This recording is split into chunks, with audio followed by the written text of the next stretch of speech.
第223章五蛇毒杀印。阴沉着脸色，萧炎狠狠地在沙漠上空飞掠了一段距离，心中这才逐渐地冷静了下来，飞行速度缓缓降下。想起先前自己对云芝的态度，不由得苦笑了一声，似乎的确是有点过分了呀。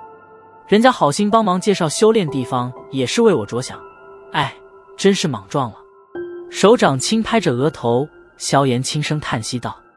手掌轻轻地揉着额头，想起刚才云芝见到自己后，虽然苦恼，可依然是放弃了抢夺一伙的举止，萧炎心中的歉意越发的浓了许多。背后双翼微微一震，萧炎的身形停留在了半空之上，偏过头来望着沙漠尽头处，有些迟疑的喃喃道：要不要回去一下？皱着眉头沉吟了片刻，萧炎眼角瞟了瞟手掌上托着的青莲座，轻吐了一口气。